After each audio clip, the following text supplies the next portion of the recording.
It's facing right. Good. Yes. Hey, I'm, not to be rude, but I'm not going to wait. I know normally when you do a live, you wait for everyone to show up or whatever. I'm not going to do that. You can watch this whenever you want to. I know that's how this works. This past week, I preached a sermon about joy. And I think we all want it and crave it, but we don't always live it out, so we end up faking it. And I want to talk about specifically why you might not have it, or even better yet, how to start finding the joy that you actually do have. Let me read to you something. This is in Philippians chapter 1. Philippians 1, verse 15, and then on for a little bit. It is true that some preach Christ out of envy and rivalry, but others out of goodwill. The latter do so out of love, knowing that I am put here for the defense of the gospel.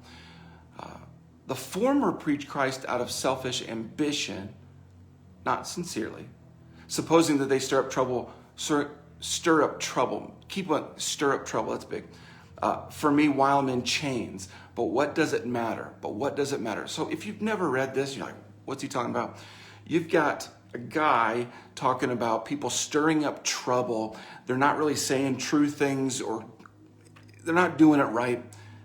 But what does it matter? The important thing is that in every way, whether from false motives or true, Christ is preached. And because of this, I rejoice. There's that joy word, rejoice. People were stirring up trouble, not doing it the right way. And there was this, just like it is today, this thing, I think consumption that we have to prove everyone right. Like as in, you got to know what I know to be true. And if I can convince you to know what's true, well, then you'll be happy, I'll be happy, and it'll all work out well. No, welcome to social media, where we're constantly all trying to prove our points. How's that working for you? You full of joy? Most of us aren't. In fact, I think right now we live in a time where we are so busy and consumed with proving our point, making sure everyone knows that we are right, that our joy has leaked out and we've become extremely self-focused. Yeah, you can become so agenda bent on making sure you prove yourself that you lose all joy. There's a story of Magic Johnson. If you don't know basketball, sorry. Magic Johnson, one of the best basketball players to have ever played.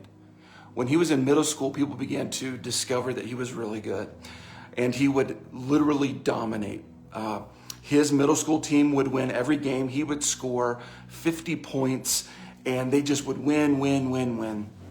What he found out, though, was his teammates did not enjoy playing basketball with him, nor did the parents of the other kids who their kids never got the ball. So he adjusted how he played. He decided that he would be what's called an enabler in basketball. It's okay in basketball.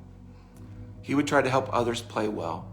Well, of course, since he was so good, he would just continue to rise and went to college, eventually made it to the NBA and played for the Los Angeles Lakers. He joins a team full of superstars, like amazing players. And you would think that they all of a sudden be really good, but they weren't actually very good. And Magic Johnson had to revisit, what kind of teammate do I want to be? How do I want to revisit this? And so here's what he did. He decided that he was going to go to each of the players and figure out how to make them better. Yeah, don't miss that. How to make them better. Byron Scott, he went up to him and said, you know what, you should be the number one scorer in this entire league. I'm going to help you become the number one scorer. He went up to a couple of other guys, James Worthy and others, say, you guys should be all-stars. I'm going to help make you all-stars. And that's exactly what played out. Magic Johnson took his role on to help others be as good as they should be and could be. And the team got good. In fact, if you're familiar with Kareem Abdul-Jabbar, eventually broke the scoring record.